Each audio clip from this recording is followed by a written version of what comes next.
السلام علیکم every one, کیا حال ہے؟ کیسے ہیں آپ سب لوگ؟ امید ہے آپ سب لوگ ٹھیک ہوں گے۔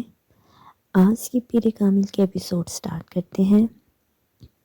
لاہور پہنچنے کے بعد اس کے لیے اگلا مرحلہ کسی کی مدد حاصل کرنا تھا، مگر کس کی؟ وہ ہاسٹل نہیں جا سکتی تھی، وہ جویریہ اور باقی لوگوں سے رابطہ نہیں کر سکتی تھی کیونکہ اس کے گھر والے اس کی دوستوں سے واقف تھے اور چند گھنٹوں میں اسے لاہور میں ڈھونڈنے والے تھے، بلکہ ہو سکتا ہے اب تک اس کی تلاش شروع ہو چکی ہو۔ اور اس صورتحال میں ان لوگوں سے رابطہ کرنا خطرے سے خالی نہیں تھا۔ اس کے لیے صبیحہ کی صورت میں واحد آپشن رہ جاتا تھا، مگر وہ اس بات سے واقف نہیں تھی کہ وہ بھی پشاور سے واپس آئی تھی یا نہیں۔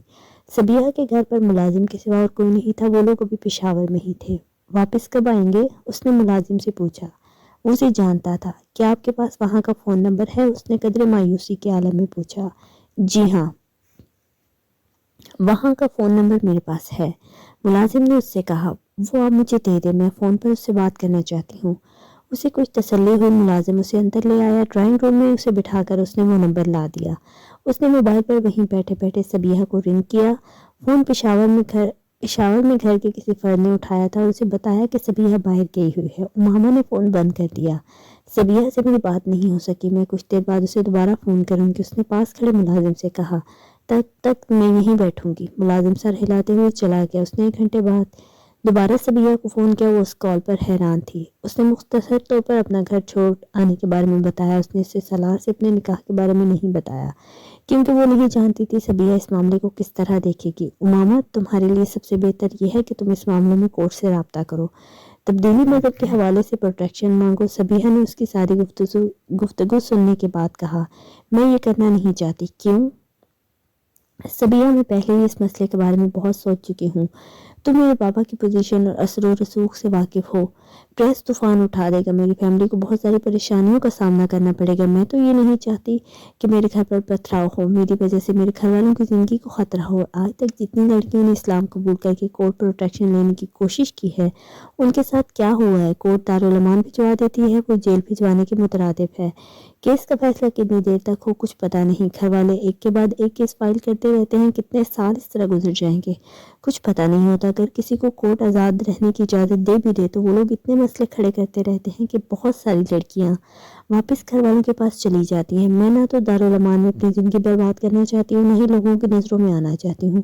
میں نے خاموشی کے ساتھ گھر چھوڑا اور میں اسی خاموشی کے ساتھ اپنی زندگی گزارنا چاہتی ہوں۔ میں تمہاری بات سمجھ سکتی ہوں ماما، لیکن مسائل تو تمہارے لیے ابھی بھی کھڑے کیے جائیں گے۔ وہ تمہیں تلاش کرنے کے لیے ایڑی چوٹی کا زور لگا دیں گے اور ان لوگوں کے لیے مسائل پیدا ہوں گے جو تمہیں پناہ دیں گے، اور وہ جب تمہیں ڈھونڈنا شروع کریں گے تو مجھ تک پہنچنا تو ان کے لیے بہت آسان ہوگا۔ تمہاری مدد کے لیے کر کے ہمیں بہت خوشی ہوگی، مگر میرے ابو یہی چاہیں گے کہ مدد چھپ کر کرنے کے بجائے کھل کر کی جائے، اور کورٹ اس معاملے میں یقیناً تمہارے حق میں اپنا فیصلہ دے گا۔ تم ابھی میرے گھر پر ہی رہو، میں اس بارے میں ملازم کو کہہ دیتی ہوں اور آج میں ابو سے بات کرتی ہوں، ہم کوشش کریں گے کل لاہور واپس آ جائیں۔ ماما نے ملازم کو بلا کر فون اس کے حوالے کر دیا۔ صبیحہ نے ملازم کو کچھ ہدایات دی اور پھر رابطہ منتقل کر دیا۔ میں صبیحہ بی بی کا کمرہ کھول رہا ہوں، آپ وہاں چلی جائیں، ملازم نے اس سے کہا۔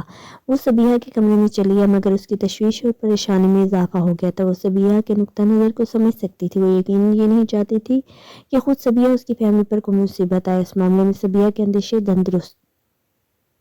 درست تھے۔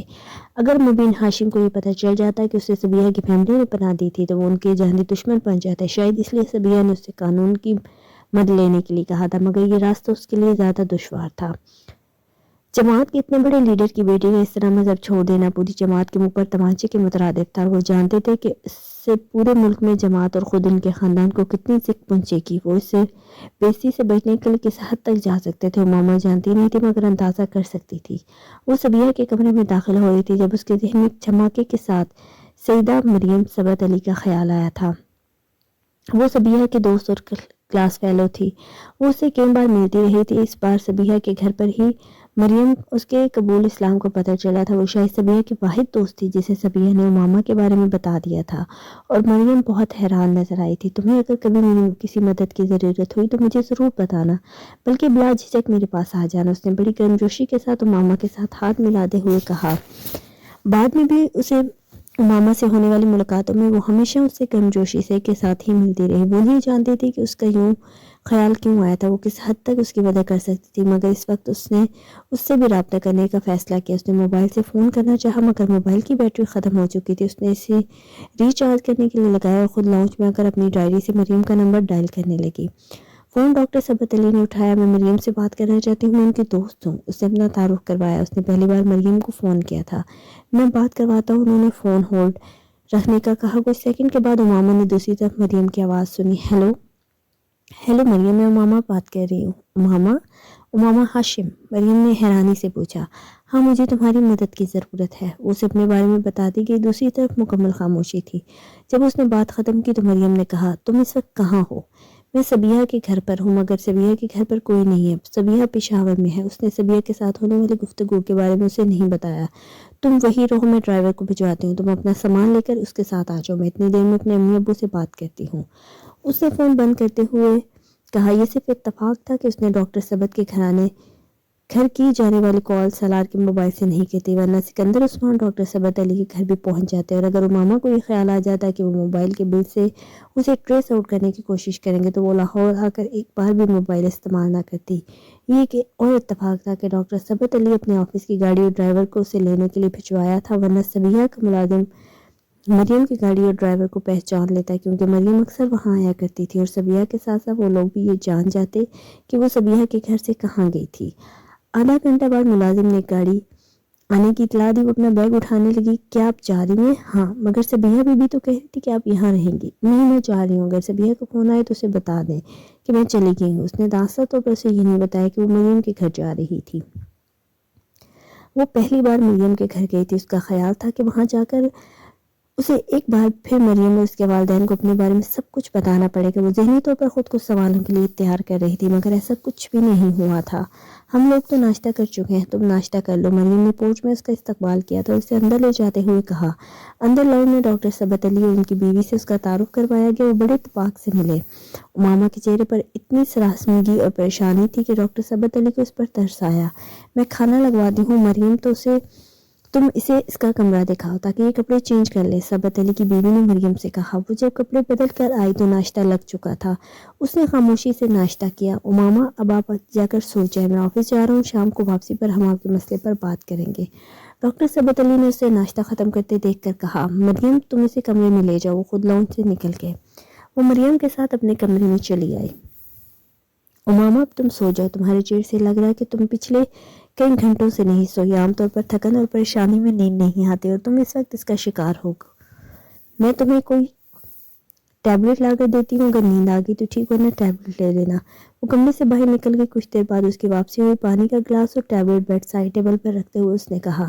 تم بالکل ریلیکس ہو کر سو جاؤ. سب کچھ ٹھیک ہو جائے گا. تم سمجھو کہ تم اپنے گھر میں ہو. وہ کمرے کی لائٹ آف کر دی. ایک بار پھر کمرے سے باہر نکل گئی.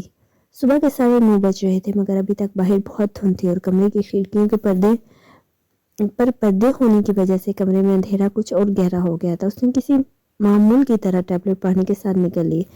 اس کے بغیر نیند آنے کا سوال ہی پیدا نہیں ہوتا تھا. اس کے ذہن میں اتنے بہت سے خیالات آ رہے تھے کہ بیڈ پر لیٹ کر نیند کا انتظار کرنا مشکل ہو جاتا. چند منٹوں کے بعد اس نے اپنے اعصاب پر ایک غنودگی طاری ہوتی محسوس کی. وہ جس وقت دوبارہ اٹھی اس وقت کمرہ مکمل طور پر تاریک ہو چکا تھا. وہ بیڈ سے اٹھ کر دیوار کی طرف گئی. اس نے لائٹ چلا دی. وال کلاک پر رات کے 11:30 بج رہے تھے. وہ فوری طور پر اندازہ نہیں کر سکی کہ یہ اتنی لمبی نیند ٹیبلٹ کا اثر تھی یا پھر پچھلے کئی دنوں سے صحیح طور پر نہ سو سکنے کی. جو کچھ بھی تھا وہ صبح سے بہت بہتر حالت میں تھی. اسے بہت بھوک لگ رہی تھی، مگر وہ یہ نہیں جانتی تھی کہ گھر کے افراد اس وقت جاگ رہے ہوں گے یا نہیں. بہت آہستگی سے وہ دروازہ کھول کر لاؤنج میں نکل آئی. ڈاکٹر ثبت علی لاؤنج کے صوفے پر بیٹھے کوئی کتاب پڑھ رہے تھے. دروازہ کھلنے کی آواز سن کر انہوں نے سر اٹھا کر دیکھا. اسے دیکھ کر مسکرائے. اچھی نیند آئی؟ وہ بڑی بشاشت سے بولے. جی. اس نے مسکرانے کی کوشش کی. اب ایسا کریں کہ وہ سامنے کچن ہے، وہاں چلی جائیں. کھانا رکھا ہوا ہے، گرم کریں. وہاں ٹیبل پر ہی کھا لے، اس کے بعد چائے کے 2 کپ بنائے اور یہاں آ جائے۔ وہ کچھ کہے بغیر کچن میں چلی گئی، فریج میں رکھا ہوا کھانا نکال کے اس نے گرم کیا اور کھانے کے بعد چائے لے کر لاؤنج میں آ گئی۔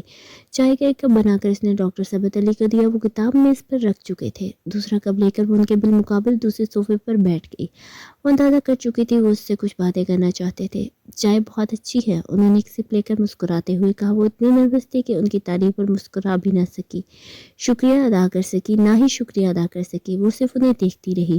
امامہ، آپ نے جو فیصلہ کیا ہے اس کے صحیح ہونے میں کوئی 2 راہیں نہیں ہو سکتی، مگر فیصلہ بہت بڑا ہے اور اتنے بڑے فیصلے کرنے کے لیے بہت ہمت کی ضرورت ہوتی ہے، خاص طور پر اس کم عمری میں۔ مگر بعض دفعہ فیصلے کرنے کے لیے اتنی جرأت کی ضرورت نہیں ہوتی جتنی ان پر قائم رہنے کے لیے ہوتی ہے۔ آپ کو کچھ عرصہ بعد اس کا اندازہ ہوگا۔ وہ بڑے ٹھہرے ہوئے لہجے میں کہہ رہے تھے، میں آپ سے یہ جاننا چاہتا ہوں کیا یہ مذہب کی تبدیلی کا فیصلہ صرف مذہب کے لیے ہے یا کوئی اور وجہ ہے؟ وہ چونک کر انہیں دیکھنے لگی۔ میرا خیال ہے مجھے زیادہ واضح طور پر یہ سوال پوچھنا چاہیے، کہیں ایسا تو نہیں کہ آپ کسی لڑکے میں دلچسپی رکھتی ہیں اس کے کہنے پر، یا اس کے لیے آپ نے گھر سے نکلنے کا فیصلہ کیا ہو یا مذہب بدلنے کا؟ اس سوال کا جواب دینے سے پہلے یہ مت سوچنا کہ اگر ایسی کوئی وجہ ہوگی تو میں آپ کو برا سمجھوں گا یا آپ کی مدد نہیں کروں گا۔ میں یہ صرف اس لیے پوچھ رہا ہوں کہ اگر ایسا ہوا تو پھر مجھے اس لڑکے اور اس کے گھر والوں سے بھی ملنا ہوگا۔ ڈاکٹر ثبت علی اب سوالیہ نظروں سے اسے دیکھ رہے تھے۔ اس وقت امامہ کو پہلی بار مریم سے اتنی دیر سے رابطہ کرنے پر پچھتاوا ہوا۔ اگر سالار کی بجائے ڈاکٹر ثبت جلال سے یا اس کے گھر والوں سے بات کرتے تو شاید اس نے بوجھل دل سے نفی میں سر ہلایا۔ ایسا کچھ نہیں ہے۔ کیا آپ کو واقعی یقین ہے کہ ایسا کچھ نہیں ہے؟ انہوں نے ایک بار پھر پرسکون انداز سے کہا۔ جی، میں نے اسلام کسی لڑکے کے لیے قبول نہیں کیا اور اس بار جھوٹ نہیں بول رہی تھی۔ اس نے اسلام واقعی جلال انصر کے لیے قبول نہیں کیا تھا۔ پھر آپ کو اندازہ ہونا چاہیے کہ آپ کو کتنی پریشانیوں کا سامنا کرنا پڑے گا۔ مجھے اندازہ ہے۔ آپ کے والد ہاشم مبین صاحب سے میں واقف ہوں، جماعت کے بہت سرگرم اور بارسوخ لیڈر ہیں، اور آپ کا ان کے مذہب سے تائب ہو کر اس طرح گھر سے چلے آنا ان کے لیے ایک بڑا دھچکا ہے۔ آپ کو ڈھونڈنے اور واپس لے جانے کے لیے وہ زمین آسمان ایک کر دیں گے، مگر میں کسی بھی قیمت پر واپس نہیں جاؤں گی۔ میں نے بہت سوچ سمجھ کر فیصلہ کیا ہے۔ گھر آپ نے چھوڑ دیا ہے، اب آپ آگے کیا کریں گی؟ امامہ کو اندیشہ ہوا کہ وہ اسے کورٹ میں جانے کا مشورہ دیں گے۔ میں کورٹ میں نہیں جاؤں گی، میں کسی کے بھی سامنے آنا نہیں چاہتی۔ آپ اندازہ کر سکتے ہیں کہ سامنے آ کر میرے لیے بہت زیادہ مسائل پیدا ہو جائیں گے۔ پھر آپ کیا کرنا چاہتی ہیں؟ انہوں نے بغور سے دیکھتے ہوئے پوچھا۔ سامنے نہ آنے کا مطلب یہ ہے کہ آپ میڈیکل کالج میں اپنی اسٹڈی جاری نہیں رکھ سکیں گی۔ میں جانتی ہوں، اس نے چائے کا کپ رکھتے ہوئے افسردگی سے کہا۔ میں ویسے بھی خود تو میڈیکل میں کی تعلیم افورڈ کر بھی نہیں سکتی، اور اگر کسی دوسرے میڈیکل کالج میں کسی دوسری شہر یا صوبے میں آپ کی مائگریشن کروا دی جائے تو نہیں، وہ مجھے ڈھونڈ لیں گے۔ ان کے ذہن میں بھی سب سے پہلے یہی آئے گا کہ میں مائگریشن کروانے کی کوشش کروں گی، اور اتنے تھوڑے سے میڈیکل کالج میں مجھے ڈھونڈنا بہت آسان کام ہے۔